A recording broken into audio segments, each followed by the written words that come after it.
Para korban gempa Pandeglang, Banten mulai memperbaiki rumah mereka yang rusak. Warga memanfaatkan sisa reruntuhan bangunan untuk memperbaiki sementara rumah mereka. Kampung Cibugang, Kecamatan Cihara, Lebak, Banten menjadi salah satu titik terdampak gempa yang cukup parah. Sejumlah rumah warga mengalami kerusakan dari kerusakan berat sampai dengan kerusakan sedang. Warga pun mulai memperbaiki rumah mereka dengan material sisa reruntuhan bangunan yang masih bisa terpakai. Selain itu, warga juga memakai bambu atau kayu untuk menyangga bagian rumah mereka. Perbaiki ini ya? Iya. Pak, apa aja yang rusak, Pak? Ya, ini masih gede-gede gini yang rusak parah. Terus itu yang luar sebelah belakang tuh lebih parah lagi. Otomatis yang itu yang rumah yang itulah. Nah, untuk sementara ini ditutup pakai apa nih, Pak? Ini pakai terpal. Oh, terpal ya? Iya. Terpal bekas nih ya? Iya. Pak, udah ada bantuan belum, Pak? Ya, belum ada. Belum ya? Polda Banten melakukan pembersihan pasca gempa di Sekolah Dasar Negeri Kertamukti 2, Kecamatan Sumur. Mengingat saat ini, guru dan siswa masih mengalami trauma atas kejadian gempa Banten. Sebanyak 150 personel dari Polda Banten membantu membersihkan puing-puing bangunan pasca gempa. Di Sekolah Negeri Kertamukti 2 tergolong rusak sedang dari kondisi sekolah hanya satu ruangan yang dinding dan atapnya rontok. Itu melakukan pembersihan kepada runtuhan rumah, sekolah, tempat ibadah, kemudian juga di tempat fasilitas umum berupa masjid. Untuk personil untuk membersihkan sekolah ini ada berapa, Pak? Yang tadi kami melibatkan 154 personil yang ditugaskan dari Polda.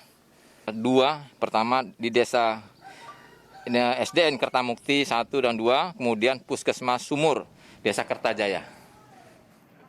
Menko PMK Muhadjir Effendi meninjau beberapa titik yang terdampak gempa di Pandeglang, Banten.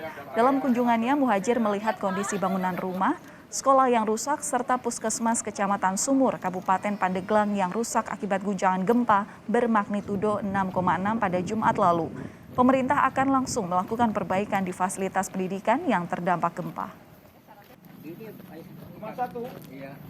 Yang pertama harus diurus itu adalah korban. Baik korban meninggal maupun korban hidup. Bila korban hidup itu termasuk dilihat apakah perlu ada evakuasi atau tidak, apakah perlu ada hunian sementara atau tidak, ya, baru kemudian nanti masuk tahap rehabilitasi dan rekonstruksi. Rehab itu ya berkaitan dengan sarana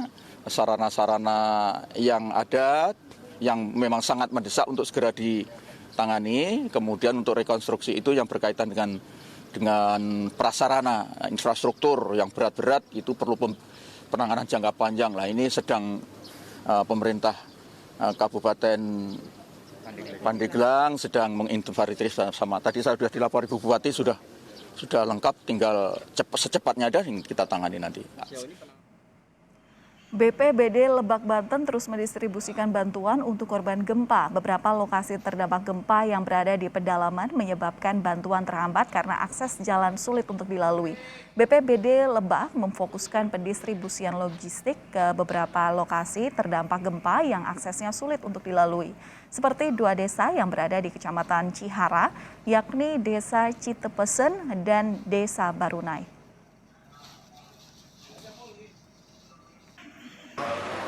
Kemarin kita sudah menghubungi teman-teman relawan yang ada di masing-masing kecamatan, distribusi logistik dari malam setelah kejadian kemarin dan hari ini diberangkatkan juga paket-paket sembako untuk masyarakat korban terdampak bencana.